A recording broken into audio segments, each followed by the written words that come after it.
Welcome to the Bible Made Clear and our next discipleship class. So we are continuing on, and we have come to the moral argument for God in this presentation. So let's start right in.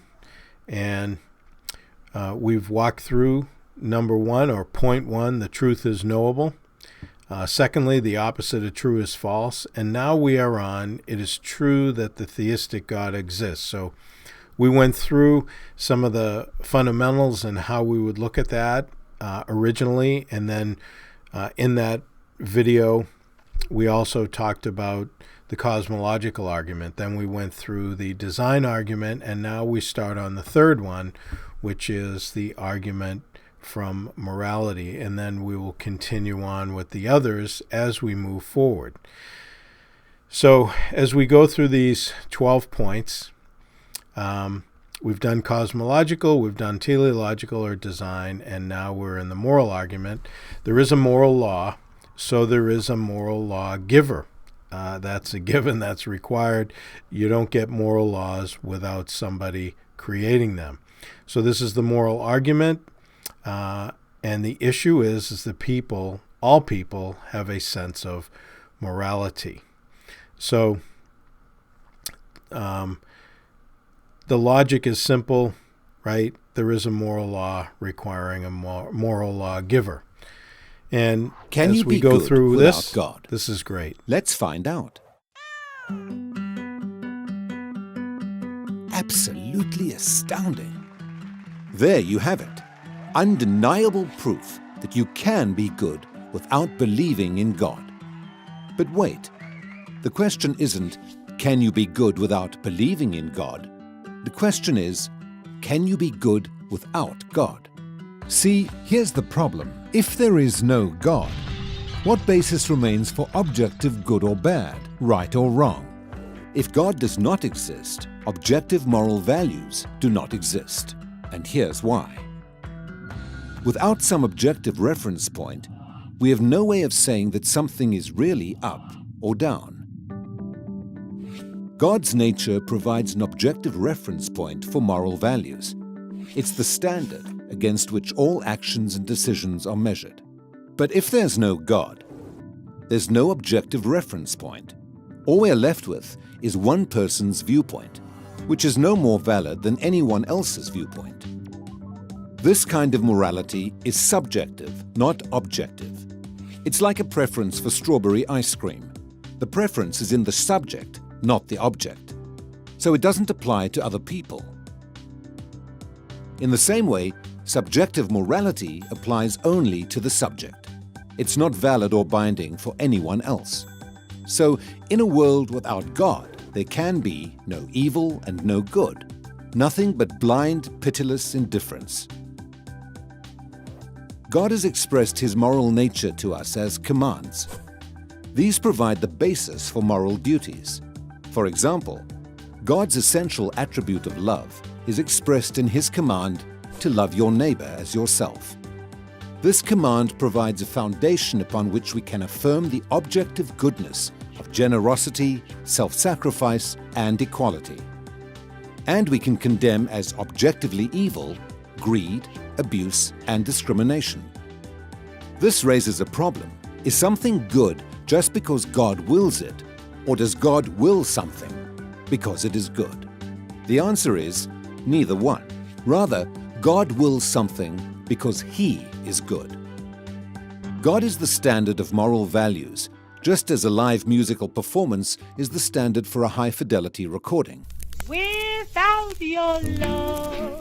The more a recording sounds like the original, the better it is. Likewise, the more closely a moral action conforms to God's nature, the better it is. But if atheism is true, there is no ultimate standard. So there can be no moral obligations or duties. Who or what lays such duties upon us? No one. Remember, for the atheist, humans are just accidents of nature, highly evolved animals. But animals have no moral obligations to one another.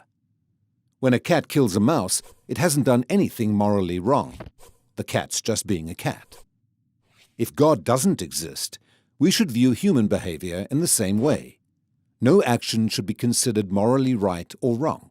But the problem is, good and bad, right and wrong, do exist. Just as our sense experience convinces us that the physical world is objectively real, our moral experience convinces us that moral values are objectively real. Every time you say, "Hey, that's not fair, that's wrong, that's an injustice," you affirm your belief in the existence of objective morals. We're well aware that child abuse, racial discrimination, and terrorism are wrong for everybody, always. Is this just a personal preference or opinion? No.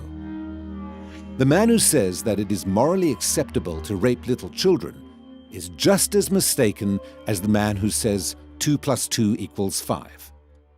What all this amounts to, then, is a moral argument for the existence of God. If God does not exist, objective moral values and duties do not exist. But objective moral values and duties do exist. Therefore, God exists. Atheism fails to provide a foundation for the moral reality every one of us experiences every day. In fact, the existence of objective morality points us directly to the existence of God.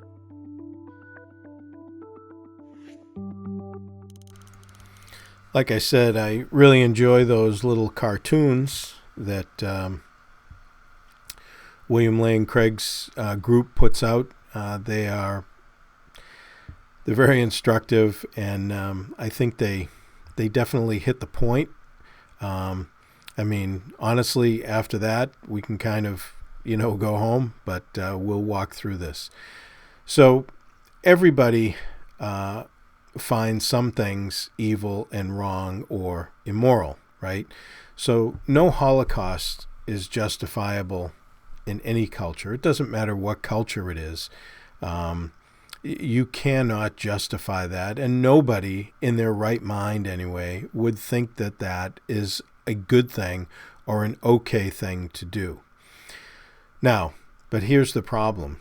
If there is no God, then the Nazis were not wrong, because there's no objective standard to measure their behavior by. Love is no better than rape. I know that sounds absurd, but if there is no God, there's no objective standard to measure anything morally, then behaviors are just arbitrary and people's opinions and wants. There is nothing to measure them by objectively. They are just subjective opinions and wants. There's no human rights. People talk about, I have a right. The rights go away. Rights are not given to people by government. I think this is one of the flaws in our own culture here in America, is that people have been taught by people who don't understand how the country started that our rights are given to us by the government. But that's not true. Rights are given by God. We have unalienable rights given to us, right? Life, liberty, and the pursuit of happiness. And in those documents, they were created to secure those rights, not to create those rights. Now, somebody may exercise authority and try to control the rights, but they don't provide the rights. They don't actually give them. My rights come from God, and that's what our founders understood. Tolerance is no better than intolerance. One can't be right and the other wrong because there's nothing to measure it by. It can be somebody's opinion, but it's not a moral position. There is no moral position without God. Religious crusades aren't wrong, so people can't say, well, it was wrong for them to crusade here. No, can't do that. And you can't complain about the problem of evil, because without God, there's nothing that you can actually objectively determine is evil or good. Neither one of them exist.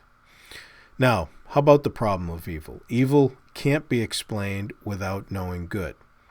And this is where, though it seems a little counterintuitive, the subject of evil actually proves the existence of God.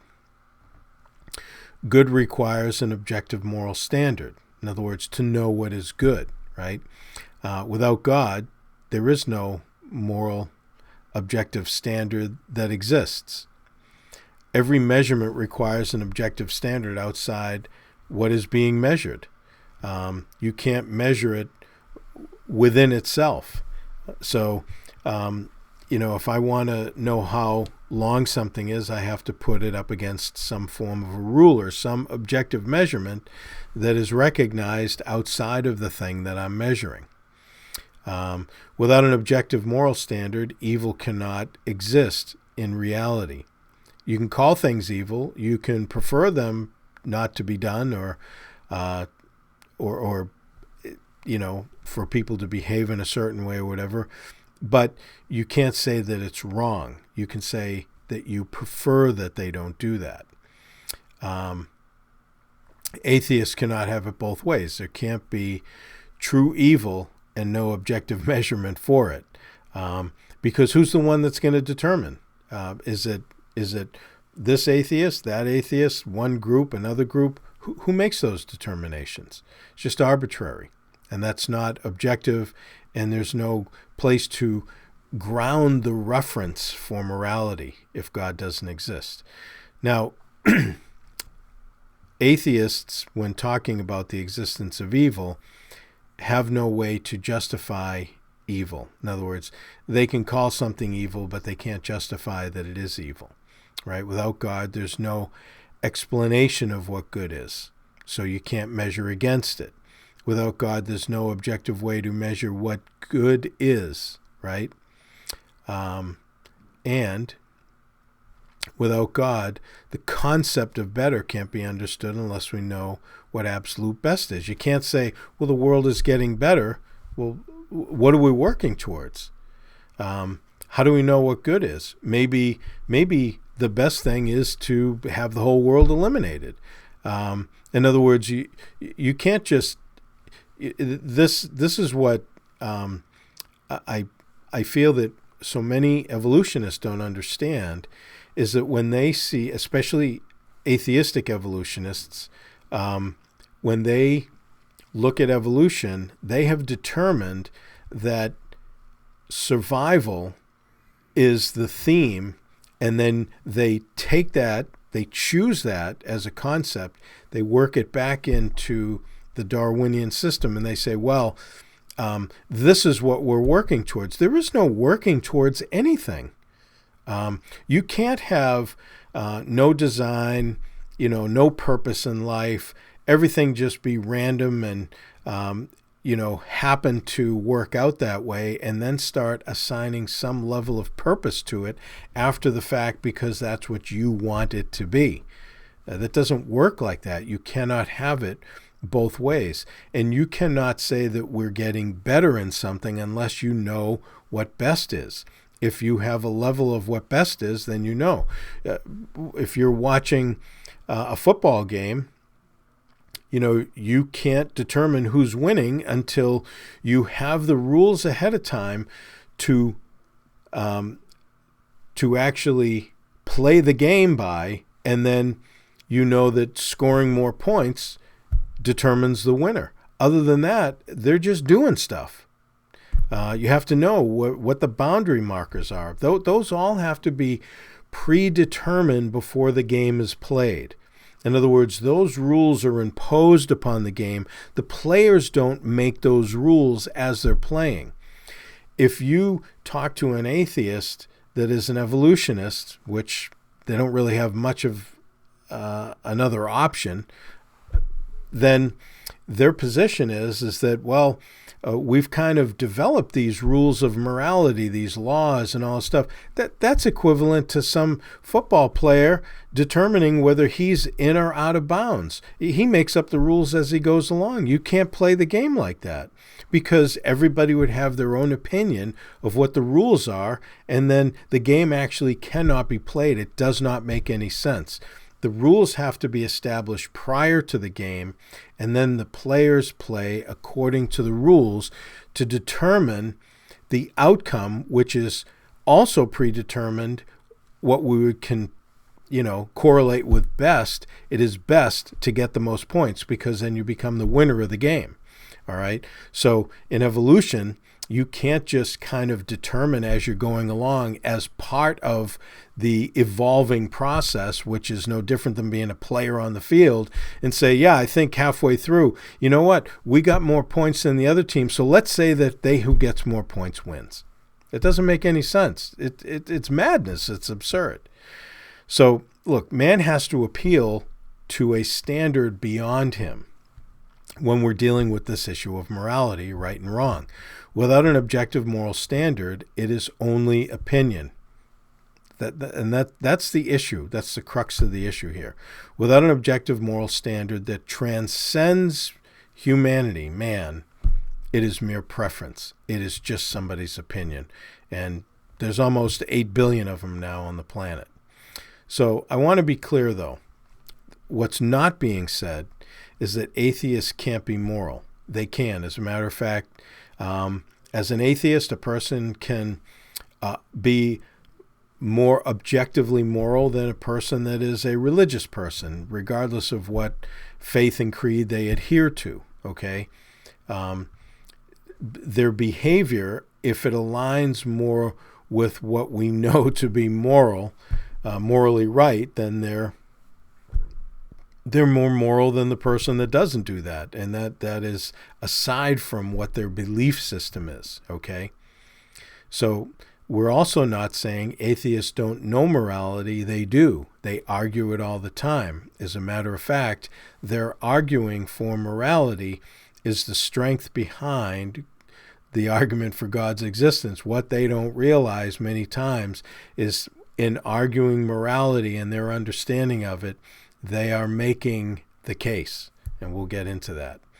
What is being said is that atheists cannot justify morality. They have no basis for justifying their position beyond their opinion. They can have an opinion about how they know murder is wrong, for example, but they can't provide an immaterial objective standard that establishes why murder is wrong. In other words, they can say, well, I don't want there to be murder. Well, that's your opinion. Maybe the next guy wants murder to be okay. Who makes the determination? And you can't say society or culture, because we'll get into that as we go along. It doesn't work like that. So an immaterial objective standard requires a theistic God, a God, as we have seen, that is separate from what he creates. Okay, there's God, there's creation, and then the standard comes from that God. It can't come from a pantheistic God or a panentheistic God or a limited God, a finite God or anything like that, or a polytheistic God with all these different gods. Can't come from that, because there has to be one absolute objective standard that comes from this being that we call God. Now, C.S. Lewis said it like this. We're talking about good and evil here, right? He says, as an atheist, my argument against God was that the universe seems so cruel and unjust. But how had I got this idea of just and unjust? A man does not call a line crooked unless he has some idea of a straight line. What was I comparing the universe with when I called it unjust? Okay, it's pretty straightforward stuff. It's very simple and logical thinking. If you have no objective standard, if you sense something is wrong and you know everybody else senses that same behavior is wrong or cruel or unjust, well, you have to know what is not cruel, what just is, and what good is in order to be able to measure it. But in order to know that and to understand both sides requires God's existence. If God exists, why is there evil? This seems to be a big tripping point for people. But evil, as we said, presupposes God. Evil can't exist without the existence of good, right? You need God for that. Evil is a privation in good. It's not an entity. In other words, God created everything good, and then evil is taking what is good, and we know to be good, from God, from the Creator, and then it is some privation in it, some ruination in it, some corruption of it. For example, the easiest examples to understand is that a normal functioning body is good. If it gets cancer, then the cancer is the bad in the body because it's destroying it. Now, if you take the cancer away, the body is left in its original intention of functioning as a good body. But if you take the body away, you can't have cancer. You can only have cancer if the body exists. It's like, rust on a bicycle. If a kid leaves a bike out in the yard with the rain and the sun, well, eventually it's going to rust. Okay? The bike is good. You can sand the rust off. The bike is good as new.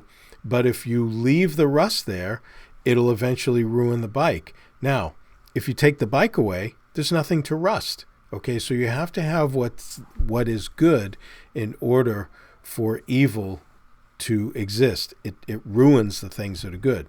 So God created everything good. Evil is the ruining of that good, right? God created man with a free will. This allows the potential for evil. It does not make people do evil, but the potential is there. The potential is there when you hand somebody the keys to the car that they could get in a car accident if they want to borrow your car.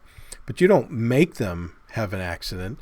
That is based on their choice and the circumstances that they are in.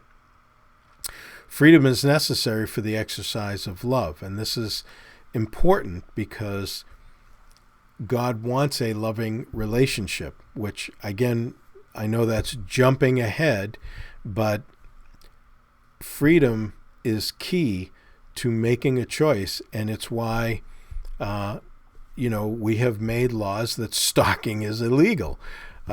Because, you can have somebody stalking somebody and saying, no, I will make you love me. Well, you can't do that. You cannot force somebody to love somebody.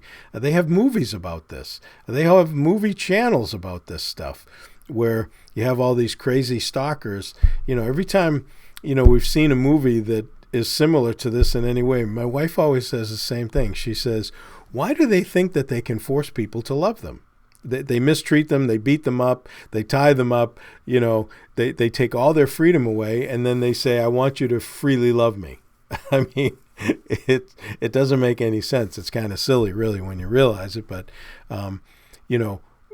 God doesn't want a relationship based on that, which is why he made us free. But that freedom provides the potential for evil because it means with that freedom, I can love God or I can hate God. I can obey God or I can behave in an evil way or an immoral way. So God allows man the choice to love him or hate him. God's love is seen in sending his son to rescue us. And again, I know this is jumping way ahead, but I want to just kind of give you the spoiler alert here, which is where we eventually go. And man's love for God is seen in the faith response to God sending his son to die on the cross for us. So we can certainly understand that. That's a simple concept. But Jesus was our substitute. And again, we're not there yet in the whole development of the argument, but it's important to understand where freedom and freedom of the will comes in. Is God good? If he is, why is there suffering and evil? Let's assume for the moment that God is all-powerful. This means that God can do anything that is logically possible. So he can create galaxies and subatomic particles and rainforests and you. But God cannot do what is logically impossible. He cannot make a square circle or a one-ended stick. So can God make a rock so big that he can't lift it? No. So what if, when God created human beings, he wanted them to be free? Freedom's a good thing, but if humans are to be free, they cannot be forced to obey God. Because freedom without choice is like a square circle. It's a logical contradiction. No choice, no freedom. God didn't want robots. He wanted real people. The first humans endowed with the awesome power of free choice abused their freedom. the tragic consequences of their bad choice and our bad choices ripple across the world. God is responsible for the fact of freedom, but humans are responsible for their acts of freedom. But let's remember, we don't suffer alone. God will put an end to suffering and evil. And God became a man to suffer with us. God is good, and He wants real people like you to know Him, but the free choice is yours. Yes, the free choice is yours or ours, as the case may be. So we need to understand that morality, and we'll work through this, transcends humanity, transcends human beings. Everyone has a conscience. So our conscience is not made of chemicals. I did a whole video on this, dealing with atheism and conscience, how many of them think it's an illusion, free will is an illusion, everything's an illusion and a hallucination to these guys, but yet at the same time, they seem to have avoided the illusions and hallucinations, and they get all the answers. So they must be outside of the hallucination we're all in, and they must not have any illusions. Daniel Dennett talks about how our conscience actually tricks us. Well, how does he know that if he's being tricked?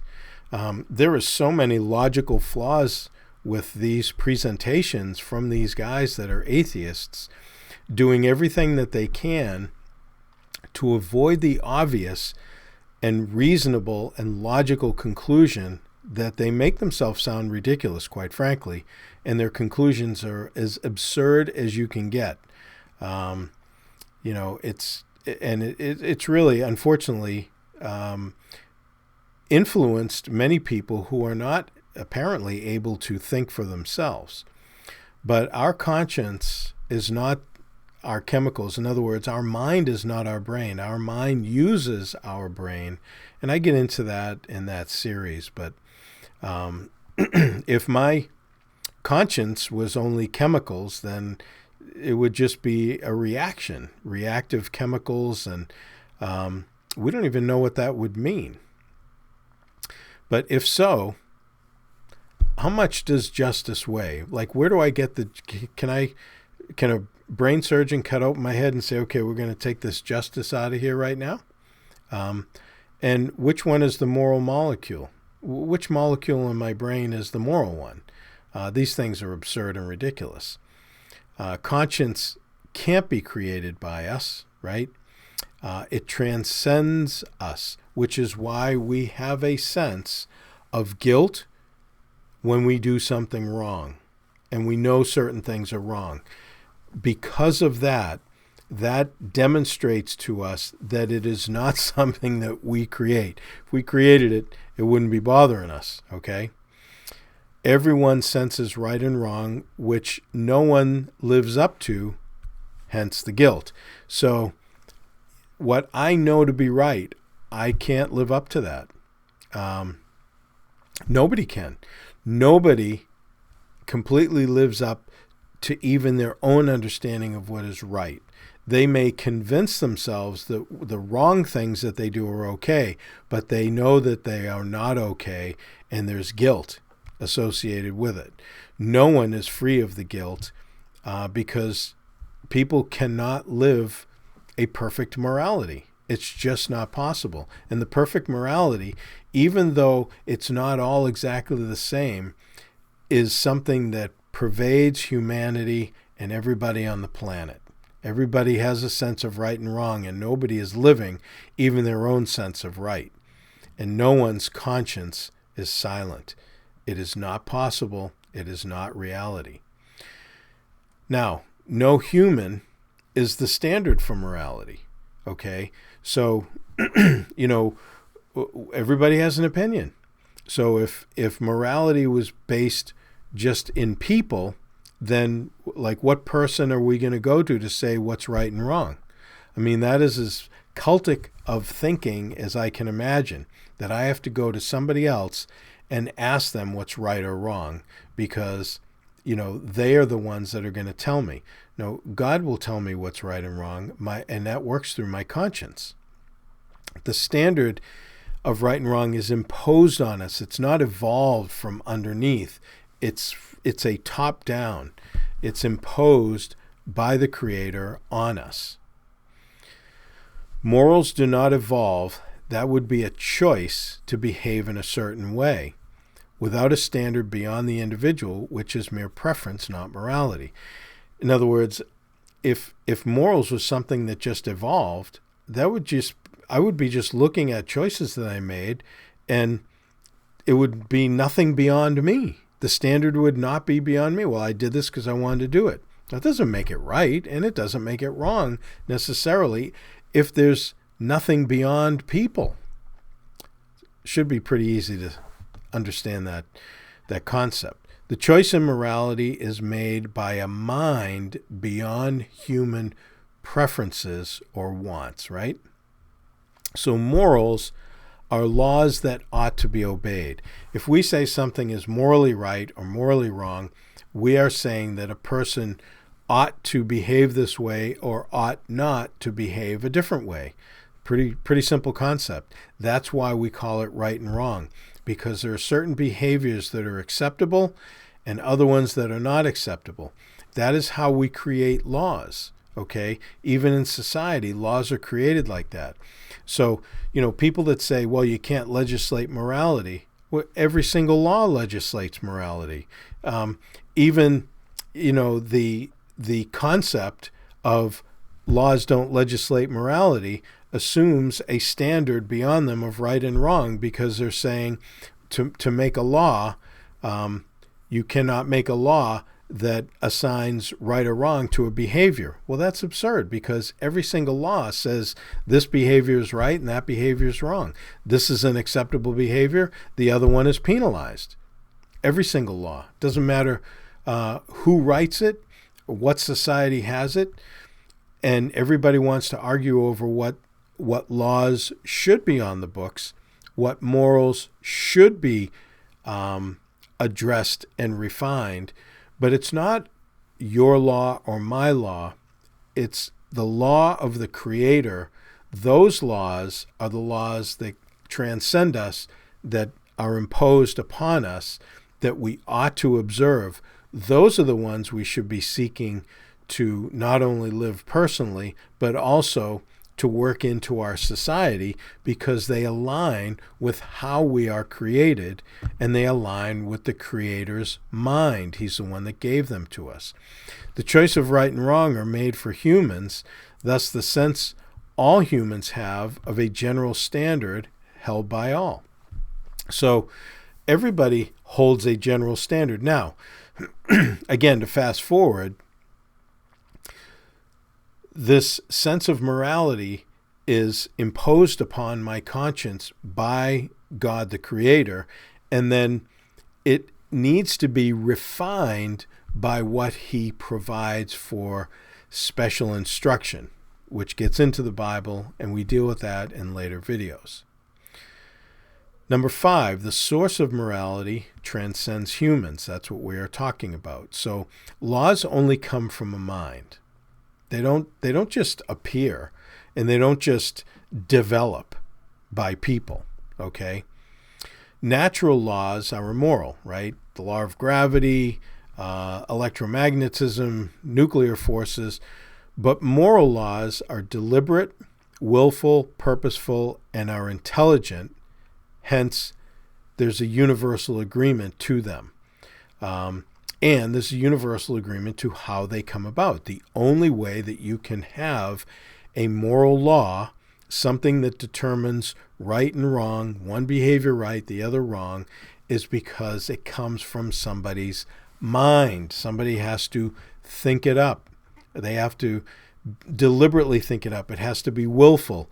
There's a purpose to the law. It's not just arbitrary. It's not for no reason. And you have to be intelligent enough to understand what the law has as far as how it works a behavior for certain consequences. This agreement that everybody has regarding these universal right and wrong moral behaviors is easily demonstrated in how humans react when their sense of right and wrong is personally violated. Look, you can have somebody talk about moral laws all day long. They don't believe this, moral relativity, or, everything is relative and there's no real right and wrong. Steal something from them. Take something from them. Do something to them that they don't like, and they'll say, that's wrong. Well, see, they'll defeat their own position, because nobody is going to sit there, let themselves be defrauded in some way, and then say, oh, that's great, I think everybody should do that to me. No, nobody's going to do that, which is why they yell and scream so loud that they don't like certain things. Now, the Creator is moral. This is evidenced by moral laws imposed on all humans. In other words, we have the sense of right and wrong, right? Because the Creator is a moral being that has imposed on us what is right and what is wrong, right? Our sense of right and wrong is from our Creator, where it came from. Now, arguing against this imports a moral framework non-existent without God. In other words, to argue against God in any fashion, and again, I go through this in a previous video where I talked about atheism and conscience and everything. To argue against it, you are importing a moral framework that only exists if God exists. I like how Frank Turek says it. He says, you have to sit on God's lap to slap him in the face. The point being is that you need a framework where God exists, right and wrong is absolute, in order to make the argument actually against morality and against God. Number 7, morality is not relative to culture, right? I told you we would get to this. So Nazi Germany is a simple example of this, right? That they were not right in what they did. We know that. Why is that? Well, genocide is never acceptable in any culture. We talked about that. And this is proven by the fact that no one volunteers to be the objects of genocide. If they are chosen by others, they protest, and rightly so. In other words, if somebody said, hey, everybody that, is wearing a plaid shirt should be killed, I would object to that, and rightly so. Why should people wearing plaid shirts or black T-shirts be put to death? Now, why are the objects of genocide never volunteering themselves, say, hey, you know what, that's the right thing to do, I think I'll volunteer for that? Why do they never do that? Why did people hide the Jews in Nazi Germany? Why did they risk their lives hiding Jews? Because they knew it was wrong to just exterminate a people, any people. It's not right. Everybody knows that. And anybody that would argue against that does not want their own life taken, nor the lives of the people that they love, which again is also a value that is not part of chemicals, okay? There's no love chemical. Love is a value placed differently by different people. People choose to love people based on different criteria. And that is not a physical chemical, okay? That is something that is an immaterial part of us, because there's no way to put a value judgment under a microscope. Can't be tested. But even the protest implies right and wrong beyond the cultural situation. In other words, if I say, hey, you shouldn't be taking plaid shirted people, and putting them to death, then I'm implying that it is wrong to do that. So even my protest says that there's something beyond our culture that says that what you're doing is wrong. Otherwise, it should be accepted without question. Otherwise, I should say, well, yeah, the people in power are making the choice, and that's the right thing to do. Here I go. Here I am. I wear plaid. It's ridiculous. This also informs us that morality isn't relative to the individual person that makes up the cultures, right? So we certainly know that the people that would make those choices, right, individuals make up cultures. Morality isn't relative, isolated to one person's choice over another. My choice of morality doesn't mean that, it should be enforced over your choice. However, just because I can get more people on my side and I can do it by force still doesn't make it right, right? Especially if it's working towards genocide or some other, thing that everybody would agree on that's ridiculous. Now, what we need to understand in this transcendent morality is that morality is prescriptive. It is what we ought to do, right? We are prescribed these right and wrong behaviors by our Creator, and that's what works on our conscience. There is a moral prescriber, and that is God. Morality is not descriptive, okay? So prescriptive means it's like going to a doctor, they write you a prescription, take this, it'll make the infection go away, and then you'll be fine in 7 days, okay? So that's something you ought to do to fix your problem, right? So that you can function normally again. That is prescriptive. That is what morality is. Morality is saying you ought to do this. That is what is prescribed to do. It is not descriptive. It's not just describing what people do. Sociology describes what people do by observation. They say, oh, you know what, 51% of the people do this. Well, that doesn't mean that it's right. If the majority of the people in Nazi Germany decided that genocide was okay, that didn't make it okay. It doesn't. If 99% of the people decided it was okay, it doesn't make it okay. It doesn't make it right. Just because you observe what a majority or a large group of people do does not make what they do right. Morality is what is right and wrong. It's not arrived at by majority vote, okay? Morality prescribes an obligation. It does not describe with observation. And I think that's important. That's a key distinction, because so many times people say, well, everybody's doing that. Well, it doesn't matter how many people do it. If it's wrong, it's wrong.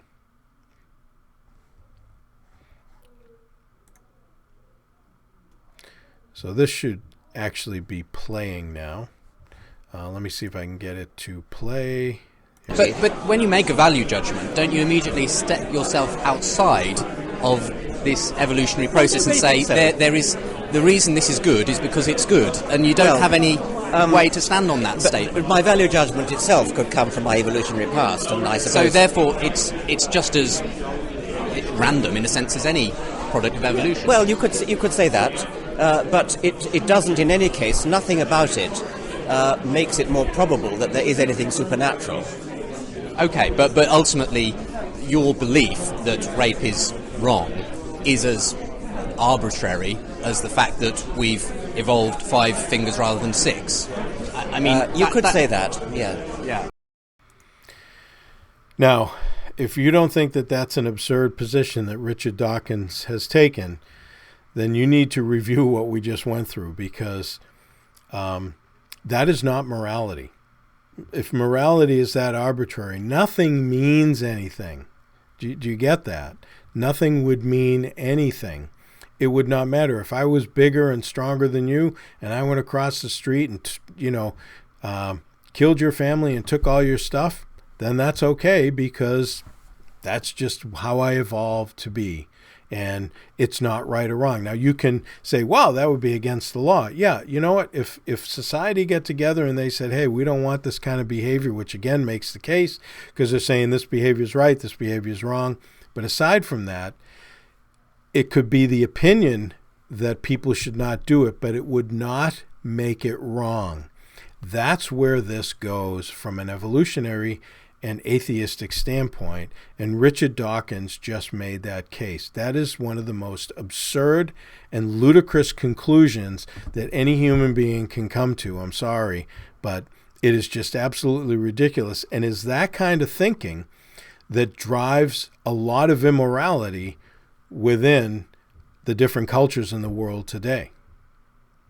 Now, moral implications of atheism, right? So this is from the book Stealing from God from Frank Turek. He says, if you follow Darwinian principles consistently, you get the kind of moral outworking that James Rachels suggests. Rachels is the author of Created from Animals, The Moral Implications of Darwinism. He defends the Darwinian view that the human species has no more inherent value than any other species.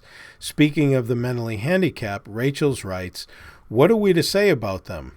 The natural conclusion, according to the doctrine we are considering, which is Darwinism, would be that their status is that of mere animals, and perhaps we should go on to conclude that they may be used as non-human animals are used, perhaps as laboratory subjects or as food. I mean, this is diabolically absurd, and anybody that can actually write this, there's something wrong with them. That is objectively wrong, okay? But what does why does Rachel's get to be the standard for others? Like, that's like the people that are alive saying, well, abortion is okay. Well, yeah, now that they survived it, right? That's so stupid, I can't even believe it. Why isn't others' preferences as valid as his? Well, why can't the other people have a preference? Why does his preference have to take authority over theirs? He appeals to a transcendent standard when he makes his case. When he tries to make the case that, other people are inferior and should be treated as animals, then he is appealing to a standard that his position's right and they don't have one. I don't know how people, again, can't see that. Now, let's apply it, right? So atheists normally have moral positions, right? They typically agree we shouldn't harm others. I don't think there's a lot of, unless they're, part of Antifa and Black Lives Matter or whatever, then they're not going out saying, hey, we should just harm others and, destroy their property and ruin their businesses. But they typically agree that, you shouldn't just go out and harm other people. That's why we have laws in our society against it. Why? Because their conscience dictates a similar morality to those who believe in God. Look, I could have a neighbor that's an atheist, and as a matter of fact, I've worked with atheists, people that disagree with my position as being a Christian, but you know what? We worked well together because we both had the same sense of right and wrong, which is very interesting, I found. Now, what does it mean when atheists agree? Well, in other words, they agree morally, but they call it a preference. That's the only position that they can have. It means they have the same desire for morality, but can't intellectually justify it. In other words, I'm thinking of this one person I worked with in particular, they could come up with the similar reasoning for what's right and wrong on that job, but at the same time, from a moral standpoint, it was only a preference to them. It was not a moral position, at least how they understand it, and they explained it. But they want the same morality because their conscience is given to them by God. God gave them their conscience, which is why they're thinking the same right and wrong. They want it emotionally, but they disagree with the justification of it intellectually, because then they'd have to admit God, right? This is self-contradiction. In other words, they're in conflict really with themselves, but they may not realize that. If God does not exist, only molecules exist, what is the nature of the moral standard called goodness, and why are we obligated to obey it? What is that little ruler if it's not God's nature? Okay, back to where I started. Frank, can you think of any reason why sexually molesting a child is bad? I can think of reasons, but they're all based on moral principles which require God. No, they don't.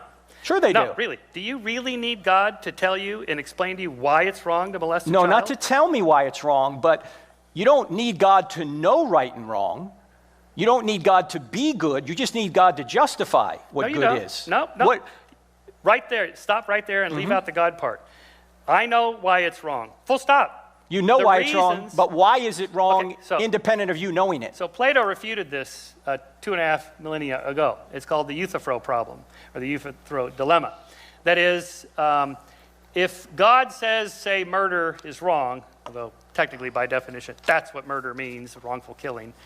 But in any case, are there reasons why God is saying that? Yes, God has his reasons. Okay, give us the reasons. Made in the image of God. And skip the middleman. All we need are the reasons why. But see, that implies a moral principle. When you, like before you said, the reason you shouldn't sexually molest a child is because they're sentient beings and you wouldn't want them doing it to you, or vice versa, or whatever. Those are all other moral principles that need a source. What is the source on atheism? The source what is the standard? Leave atheism out of it. Atheism isn't anything. It's just lack of belief in God, full stop. We could talk about civil rights, civil liberties, the rule of law. Where do rights come conventions. I think rights come from, the basis of it is human nature and what all of us want. Now, I think we're born with an inherent, innate sense of right and wrong. We know from research, like in Paul Bloom's lab at Yale, for example, with tiny infants. These are like 6 months to a year old babies. And they are shown a little puppet show. So imagine there's this ramp, and this puppet's pushing this ball up the ramp, and one puppet comes up and bashes the ball back down and is fighting the puppet. And then, Michael, let me finish. This is a great experiment. Okay. I'm making an argument for I'm not disagreeing that we all know right from wrong. That's not my point. My point is not epistemology. How do you know right from wrong? My point is, what is rightness on an atheistic, materialistic worldview? On a humanist worldview, right and wrong is determined by a combination of our innate moral sense, our upbringing, what our parents teach us, our family, our social communities, and so on, which, by the way, have changed a lot. You guys would have been in favor of burning witches and enslaving blacks centuries ago. You don't believe that anymore. Maybe 50 years ago, most of you would have voted, probably about 90% would have voted that blacks and whites getting married should be illegal. It's not God's plan. God separated the races by continents. These were arguments made in the 20th century. Okay, Nobody here would argue that today. Michael, your book... Gay marriage. Most of you were probably against this. I contend probably half of you tonight are already in favor of it, or at least let it happen. In 10 years, we won't even be talking about gay marriage. Michael, why are any of these right things... right and wrong shifts over time, and it doesn't come from religion. It doesn't come from the Bible. There's no reinterpretation of when Paul said this, he really meant gays should get married. No, that's not how moral change happens. It's not happening through religion. I'm not talking about moral change. I'm talking about the grounding of morality. If we're just molecules, well, then if we do it, then who's to say Hitler was worse than Mother Teresa? Again. Who's to say that if there's no standard beyond either of them, how can you say Hitler was wrong?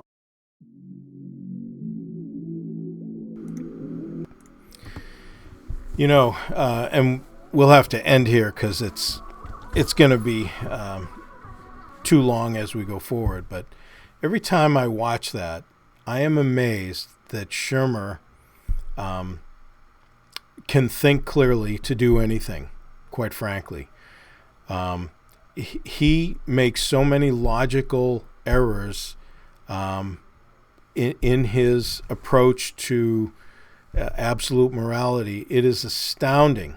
I mean, look, this guy's got letters after his name. I know he's very educated, but boy, that goes out the window when he starts talking, at least on this subject, because he sounds ridiculous. And the reason he sounds ridiculous is because he is doing what we mentioned earlier. As opposed to him dealing with morality that is a prescription, he is using sociology, what people have done and the changes they've made in society over the years, and then he is taking sociology and determining, because culture has changed laws and allowed things to be more acceptable, that all of a sudden that means those things are okay. Just because a culture does it does not make it correct. Cultural relativism is not that would justify the Nazis. This is what he doesn't seem to understand. educated guy that he is. He has no basis for grounding morality. And he gets into all these stories and everything. Him knowing right and wrong, full stop, means nothing. It makes the case. He's saying, I don't believe in God, but I know what's right and wrong. Well, thank you. You just made the case for God. How is that? As Frank brought up, there is arguing epistemologically, which means I am arguing based on what I know. And if my conscience is given to me by God and it has a sense of right and wrong, then I'm going to know right and wrong whether I know God or I don't, whether I obey God or whether I don't, whether I believe he's there or whether I don't. That does not change my conscience. My belief system can alter my conscience, but it does not make it go away. Okay? That is epistemology. Ontology, which he avoids, is the issue of why morality is there. In other words, why are things right and wrong? Why do I have this sense of right and wrong? Why does everybody have this sense of right and wrong? Okay? Then this is the problem. People argue epistemologically and they miss the point of ontology. This would be equal to me being a great mechanic and saying, listen, I don't need Henry Ford. Assuming that Henry Ford created the internal combustion engine, I don't need Henry Ford. I know how this engine works, and I can fix it, and I can do anything with it. I can rebuild it, and the whole thing. And it's like, but you don't understand. You can dismiss Henry Ford all day long. You can actually believe Henry Ford didn't exist, but there would be no engine without Henry Ford. You can say, oh, I know everything in this book, but I don't believe that the author existed, but there would be no book without the author. I don't know why this concept is so difficult for atheists. I think the reason is, the only logical conclusion I can come to, other than just kind of madness and absurdity, is the fact that they come to this conclusion because they just don't want there to be a God. In other words, I don't care how we got here. I don't care how it works. All I know is God didn't do it. Can we just accept that and move along? So anyways, we will continue on this in the next video. But until next time, look, think through these issues, because the moral argument is very personal, because it's where we all live. And I think we need to consider some of the things that we walk through. They are, I think, flawless logically, make sense reasonably, and they can be worked out, and this is how we live and think. The other way, be honest with you, it's nonsense. So until next time, may God richly bless you as you continue to study his word.